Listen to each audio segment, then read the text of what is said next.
Shalom saudaraku yang dikasihi Tuhan. Kita berjumpa lagi di dalam renungan harian GKI Sangkrah tepat pada hari ini, hari Selasa tanggal 16 Januari 2024. Mari saudaraku, dimanapun saat ini kita berada, mari kita mengawali setiap aktivitas kita dengan kita datang kepada Tuhan, memohon hikmat dan bimbingan dari Tuhan. Mari kita berdoa. Sungguh kami bersyukur untuk setiap berkat yang Tuhan terus berikan kepada setiap kami. Kami menyadari bahwa kami tidak dapat hidup jauh daripada Tuhan. Dengan sadar pula kami ingin datang kepada Tuhan, supaya firman yang akan kami renungkan terus menuntun kami, supaya di dalam kehidupan kami berkenan di hadapan-Mu, dan supaya setiap kami bisa menjadi berkat bagi orang-orang di sekitar kami. Biarlah permenungan ini menuntun langkah hidup kami, supaya hidup kami seturut dengan kehendak Tuhan. Berfirmanlah ya Tuhan, karena setiap kami sudah siap untuk mendengarkannya. Di dalam nama-Mu Tuhan kami Yesus Kristus, Tuhan dan Juru Selamat kami yang hidup, kami berdoa. Amin. Saudaraku yang dikasihi Tuhan, siapa di antara kita yang tidak pernah mengalami kegagalan? Ya, tentu setiap kita pernah mengalami kegagalan itu. Tetapi kalau kita kemudian mencoba merefleksikan, kita mencoba menyadari lagi setiap perbuatan yang kita lakukan yang kemudian pada akhirnya kita mengalami kegagalan, apa yang menyebabkan itu semua terjadi?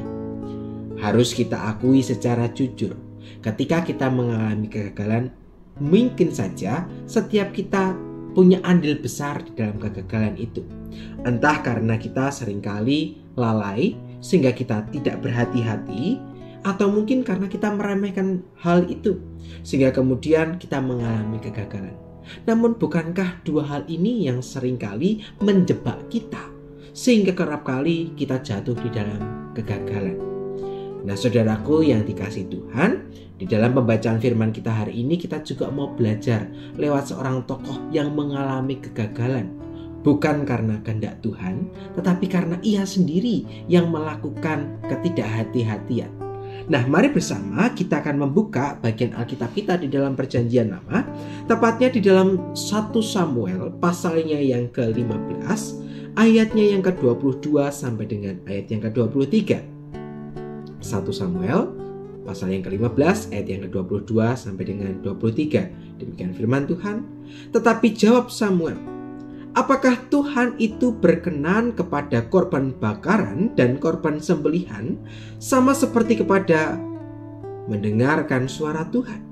Sesungguhnya mendengarkan lebih baik daripada korban sembelihan, memperhatikan lebih baik daripada lemak domba-domba jantan.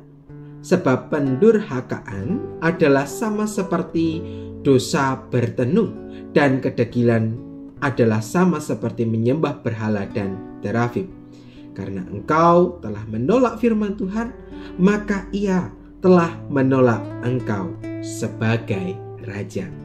Nah saudaraku yang kasih Tuhan, di dalam bagian ini ternyata Samuel dipakai Tuhan untuk menegur seorang raja Israel bernama Saul. Mengapa kemudian Saul ditegur oleh Samuel yang merupakan perpanjangan tangan dari Tuhan?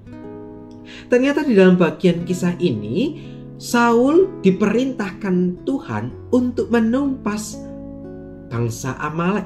Itu yang kemudian kita bisa membacanya pada bagian ayat yang ketiga. Kalau kita mencoba mundur lagi dan dikatakan, jadi pergilah sekarang, kalahkanlah orang Amalek, tumpaslah segala yang ada padanya, dan janganlah ada belas kasihan kepadanya.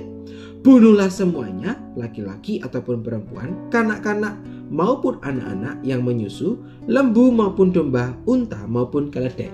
Maka pada bagian ini Allah memerintahkan Saul untuk menumpas bangsa Amalek. Tetapi apa yang terjadi?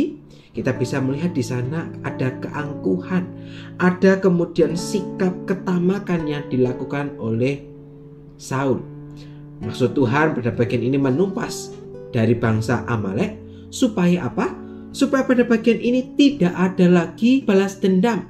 Bayangkan saja ketika kemudian Saul membiarkan ada yang tersisa dari orang Amalek, apa yang terjadi? Di dalam hukum perang ketika hal itu terjadi, maka bisa saja kemudian timbul pemberontakan, timbul pembalasan. Maka itu akan berakibat pada umat Israel yang pada nantinya akan mendapatkan tulahnya sendiri. Nah, pada bagian ini ternyata Saul membebaskan, menyelamatkan Raja Amalek bernama Raja Agag.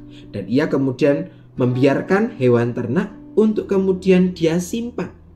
Dan pada bagian ini ternyata Saul menyadari, ia mengakui kesalahannya, dan ia kemudian hendak menyuap Tuhan dengan memberikan persembahan hewan-hewan ternak tadi.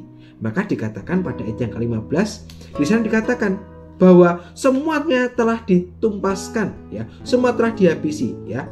Maka beberapa rakyat menyelamatkan kambing, domba, dan lembu-lembu yang terbaik dengan maksud untuk mempersembahkan korban kepada Tuhan. Lihat, pada bagian ini Saul menyenangkan hati Tuhan, menyuap dengan memberikan korban bakaran, sehingga asap lewat lemak-lemak tadi itu dapat menyenangkan Tuhan. Ya. Di zaman itu persembahan yang mengebul ke atas gitu ya, digambarkan bagaimana Allah itu menerima, sehingga itu akan menyenangkan hati Tuhan. Tapi ternyata bagian ini Tuhan tahu apa yang dibalik dari motivasi yang dimiliki oleh Saul. Untuk itulah kemudian Tuhan tidak tinggal diam. Saul kemudian ditegur oleh Samuel. Tuhan memerintahkan Samuel untuk menegur Saul. Maka pada bagian di ayat 22 dan 23, Samuel menegaskan kepada Saul bahwa apa yang ia lakukan tidak berkenan di hadapan Tuhan. Tuhan melihat ada ketamakan, ada keinginan untuk menguasai. Padahal itu semua bukanlah haknya Saul. Tetapi hal itu ditemukan oleh Tuhan. Dan Tuhan tidak berkenan untuk Saul melakukan hal itu. Itu artinya mata fisiknya bisa melihat, artinya ia sadar apa yang ia lakukan salah. Tetapi hal itu kemudian tidak mengubah hatinya. Dengan apa? Dengan ditunjukkan dengan ia menyuap.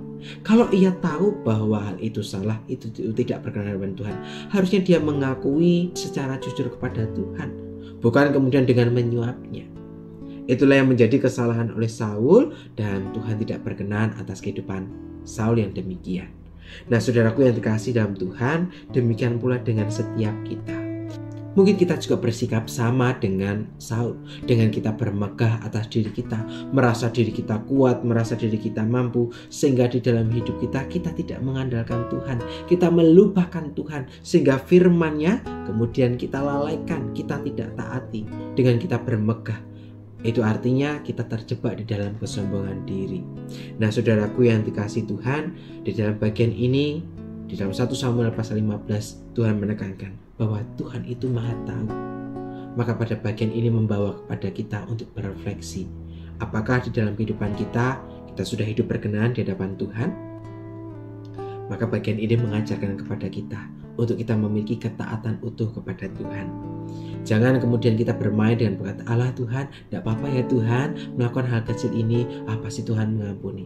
Sebab ketika kita dengan sadar melakukan itu, artinya kita mencoba untuk bernegosiasi terhadap dosa. Padahal Tuhan tidak menyukai kita untuk hidup dalam dosa. Maka biarlah firman hari ini menegur kita, untuk kita kemudian menghargai, kita berusaha untuk hidup sesuai dengan kehendak Tuhan, dengan kita taat seutuhnya. Ketika kita salah, mari kita akui kesalahan kita memohon ampun kepada Tuhan. Itulah kehidupan yang berkenan di hadapannya. Biarlah firman ini boleh mengingatkan setiap kita untuk kita dapat hidup taat dan setia kepadanya. Mari bersama kita menutup permenungan ini di dalam doa kepada Tuhan. Mari kita berdoa. Sungguh kami bersyukur ketika Tuhan mengingatkan kami melalui kisah Saul.